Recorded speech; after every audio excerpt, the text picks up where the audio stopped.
It isn't the things themselves that disturb people, but the judgments they form about them. The name of the man who said that means acquired, as in the property of someone else. And it isn't an unfortunate blunder from his parents, it's an actual description, because he was acquired and kept as a slave. His teachings would go on to inspire emperors and influence modern psychology, and his legacy survives over 2,000 years later. This is the story of Epictetus. Now, Epictetus was born around 50 AD in a city called Hierapolis. It sits in what is now Western Turkey, in a place famous for its cascading white limestone terraces and thermal pools that spill over the cliffs.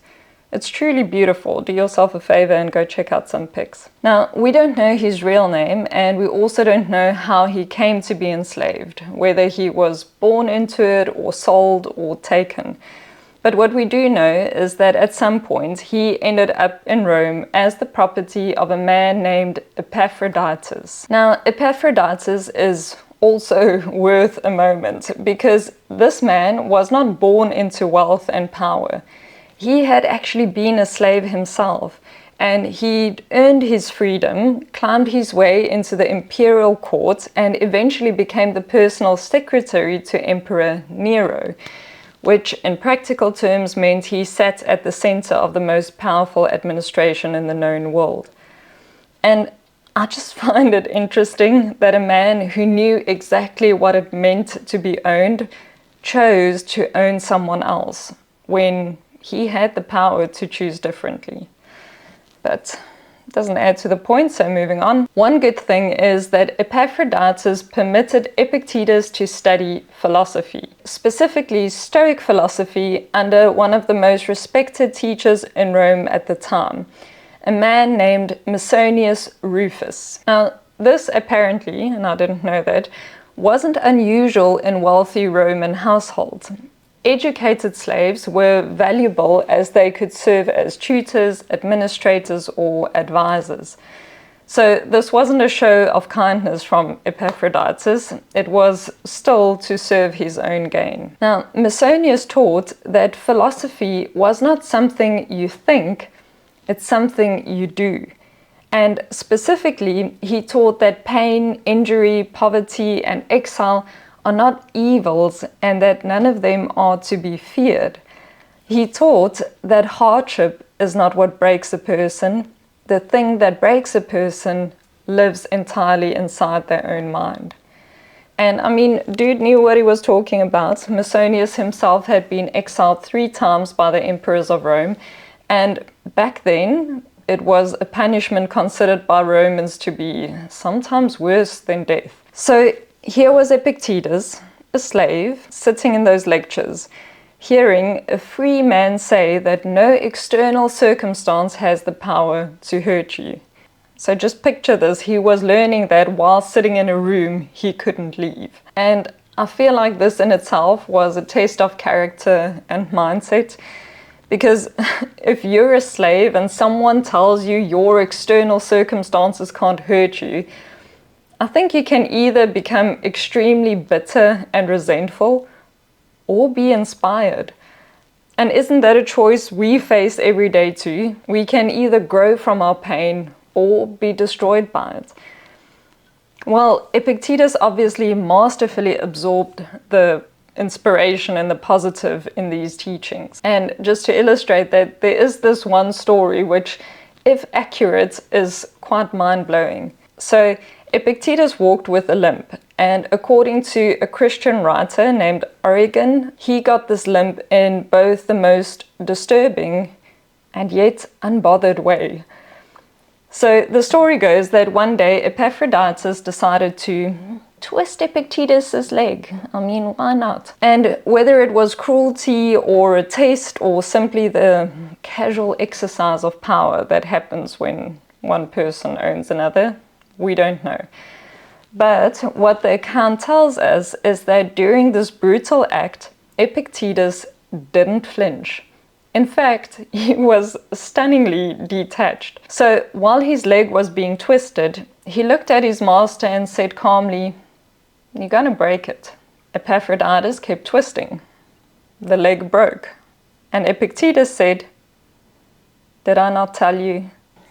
I almost cried yesterday when I kicked my shin against the table leg." Just saying. Anyway, at some point after Nero's death in 68 AD, Epictetus was granted his freedom. And here too, the exact circumstances aren't recorded, but what we know is that one day he was property and then he wasn't. And you'd think that this would have been a moment of elation for Epictetus, the moment he had been waiting for, the one that would change everything. Party in the limestone pool, But Epictetus himself seemed almost indifferent to it, not because freedom didn't matter, but because he had already been free in the way that counted. His mind was free already, and outside circumstances were almost none of his concern. Now, after gaining his freedom, he began teaching philosophy in Rome. And then, around 89 AD, the Emperor Domitian banished all philosophers from Rome out of fear of their influence over society's thinking. Sounds familiar. So, he left. He went to a city called Nicopolis on the northwestern coast of what is now Greece. And he built a school where he continued to teach philosophy. Now, his teachings became so popular that students, senators, aristocrats, and even emperors traveled to his humble abode to learn from a former slave. Now, that's poetic shit, man. So, how does this ancient story affect us? Apart from just being really interesting, in my opinion. Although I have only scratched the surface of Stoic philosophy, it has been something that has helped me in the darkest times of my life. In moments when I felt like nothing was in my control and there was no clear solution, it helped me to detach the emotion from the situation and just act on what was purely in my control. It isn't the things themselves that disturb people, but the judgments that they form about them. That sentence helped to remind me that the situation just is what it is. But the thoughts I have about it can be chosen, and that choice will determine my experience of and reaction to the situation. And there's something about Epictetus specifically that I just think cuts deeper. It cuts through whatever I'm dealing with faster than anything else. Because when I'm in it and convinced that my particular situation is uniquely terrible, I think about a man who was owned, whose leg was broken while he sat there and watched it happen, who was banished from places he'd built a life in, who had no name that was actually his, and who still, by every account we have, was free in a way that most people with every advantage never managed to be. What he seemed to understand is that there are two parts of any situation: the things that are actually happening and the meaning we give it. And I think we almost never separate those two things. We experience them as one, but they're not the same thing. The event is the event. The meaning is a choice, even if it doesn't feel like one. The fact that Epictetus was a slave, that he had a crippled leg, that he was subject to the whims of the people around him, that happened. That was reality. That was real, and he never tried to apply toxic positivity to it. He didn't pretend the leg didn't break. He didn't tell himself slavery was actually fine. But somehow he managed to let his internal world be his empire, where he was the sole ruler. He chose what those things meant, and that choice is where his freedom lived. And I think about how many things I've let disturb me, how many times the story I built around an event did more damage than the event ever could have on its own. The thing happened, and then I picked it up and carried it around for years, adding weight to it every time I turned it over in my mind. And there's an important note, of course. Taking responsibility for the meaning we assign to something isn't the same as saying that what happened was okay. It isn't letting anyone off the hook. It isn't bypassing the issue or this toxic positivity.